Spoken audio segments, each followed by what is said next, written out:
If 21st century was a person, it would be Kanye West. Egotistical, narcissist, materialistic, miserable, politically and spiritually atomized. आज some parallels. लेकिन कोई भी Kanye West के genius talent को deny नहीं कर सकता. बट सेकेंड फेब्रुअरी को जब ग्रैमी अवार्ड्स हो रहे थे तो कान्ये वेस्ट से उसकी वाइफ भी वहां पहुंच जाते हैं. एंड जब उनका फोटोशूट हो रहा होता है रेड कारपेट पे तो Bianca sensory went completely naked, जिसकी वजह से कान्ये पे ये एलिगेशन लग रहा है कि he is using his own wife for PR and marketing. So क्यों आखिर एक सेल्फ टर्न बिलियनर जो अमेरिका के सबसे पावरफुल लोगों के साथ उठता बैठता था आज अपनी नेटवर्क को झूठा बता रहा है? आइए जानते इस वीडियो.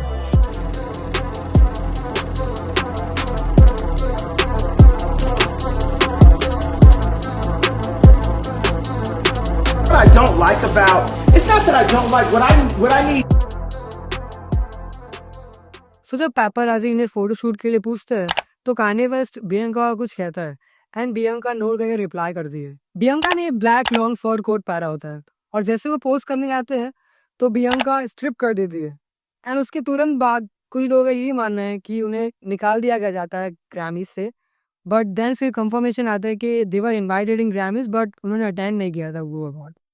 अभी कोई नई बात नहीं कि बियंका सेंसरी ऐसे ड्रेस होती हो.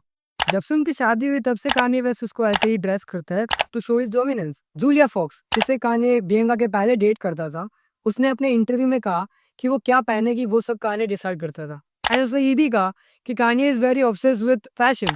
I just feel like I'm giving an audition to be his girlfriend. किम कार्डिशन उसने रिवील किया कि कान्ये उसकी आउटफिट को बहुत कंट्रोल करता था एंड उसके वार्डरोब वो खुद ही डिजाइन करता था. सी बियंका सेंचुरी बचपन से ही एक ग्रेड स्टूडेंट थी और उसने अपना मास्टर आर्किटेक्चर में किया था जिसकी वजह से she land a job in Yeezy team of Adidas and then Kanye and Bianca got to know each other and starting. But this all thing fail trust क्योंकि नवंबर 22 में कान्ये को डिवोर्स फाइल मिला था एंड दिसंबर 22 में उन लोगों ने शादी भी कर ली. ये रहे बियंका के before and after photos. This all shows कि how her dressing pattern and behaviour change drastically.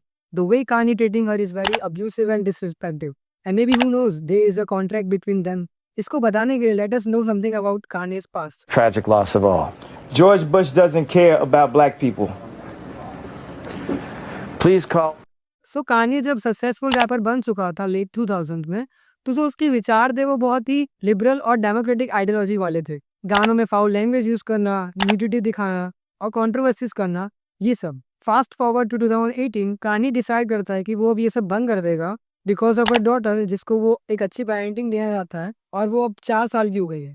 और इस टाइम पे फोक कल्चर और लिबरल विचार बहुत ही पीक पे थे. इस टाइम पे कानी गाने बनाया था, उसमें वो न्यूडिटी शो नहीं करता था और फाउल लैंग्वेज यूज नहीं करता था और वो जीसस के लिए भी सॉन्ग बनाया था. मतलब वो एक अब कम्प्लीटली गुड पर्सन बन गया था जो एंटी लिबरल हो चुका था और वो डेमोक्रेटिक पार्टी के खिलाफ हो गया था. सी अमेरिका में 2 मेजर पार्टीज है, Republican and democratic. Republican party है वो कंजर्वेटिव पार्टी है, मतलब जो ट्रेडिशन से बहुत ही अपने रूट से जुड़ी हुई रहती है. और जो डेमोक्रेटिक पार्टी है वो लिबरल पार्टी है, मतलब वो खुले विचार रखती है, वोकिज्म वो सब प्रमोट करती है. सो 11 अक्टूबर 2018 को कान्ये वेस्ट व्हाइट हाउस जाता है ट्रम्प से मिलने के लिए एंड ये कहता है कि I consider Trump as my father figure.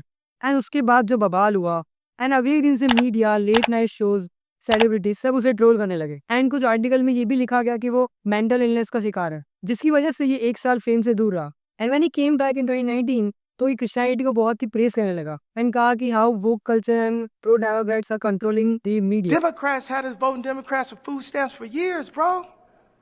What are you talking about? और जिसकी वजह से ये बहुत ही गंदा बैकलैश हुआ इसके ऊपर. तो ये और ट्रोल होने लगा और इसकी वजह से इसका मेंटल इलनेस भी मतलब काफी हद तक सही साबित हो गया, जिसकी वजह से किम कार्डिशन इसकी वाइफ इसने इसके ऊपर डिवोर्स फाइल कर दिया. I mean, I married the best rapper of all time. यहाँ तो फिर भी ठीक था. फिर 2022 में इसने एक ट्वीट किया जिसमें इसने ये बताया कि जो भी बिग डैडीज है अमेरिका के वो सब ज्यूइश है एंड वो ओपनली हिटलर को प्रेस कर रहा था, जिसकी वजह से इसका एडिडास का कॉन्ट्रैक्ट टूट गया and because of that he lost $1 freaking billion. अब भले ही कान्ये ये बोल रहा है कि वो एंटीसेमेटिक नहीं है, एंटीसेमेटिक मतलब the one who oppose Jewish, क्योंकि इसका ये मानना था कि जो ब्लैक पीपल है वो भी ज्यूइश है. लेकिन इसे इसका पोपिंग मैकेनिज्म है, इसकी बातें पूरी एंटीसेमेटिक ही थी एंड ये सब कंट्रोवर्सीज के बाद इसकी जो रेपुटेशन थी वो बहुत ही गिर गई थी. एंड ड्यू टू दिस जो कान्ये है वो ये सब बियंका से करवा रहा है because he thinks what people wants to see and listen about all the time is sex appeal. See good PR strategy है अगर आप उसको 1 या 2 बार ट्राई करो, बट अगर आप ये हर बार करते रहोगे तो ये आपके ब्रांड पे एक नेगेटिव परसेप्शन डालेगा और आपको इसकी वजह से बहुत बैकलैश भी झेलने पड़ सकता है. जो बंदा कुछ टाइम पहले न्यूडिटी और फाउल लैंग्वेज अपने गानों से हटा चुका था और वो अपनी बेटी को अपोज करता हुआ टिकटॉक यूज करने से वो आज वापस वही ट्रैक पे आ गया। एंड अगर कान्ये अपने तक रखता तो सही था, पर इसकी वजह से अब पब्लिक को भी प्रॉब्लम होने लगी है। अभी रिसेंटली एक ट्रिप में जब ये वेनिस गया था, तो ये पब्लिक डिस्प्ले ऑफ अफेक्शन करते हुए पकड़ा गया था, जिसमें ये नेकर दिखाई भी दे रहा था।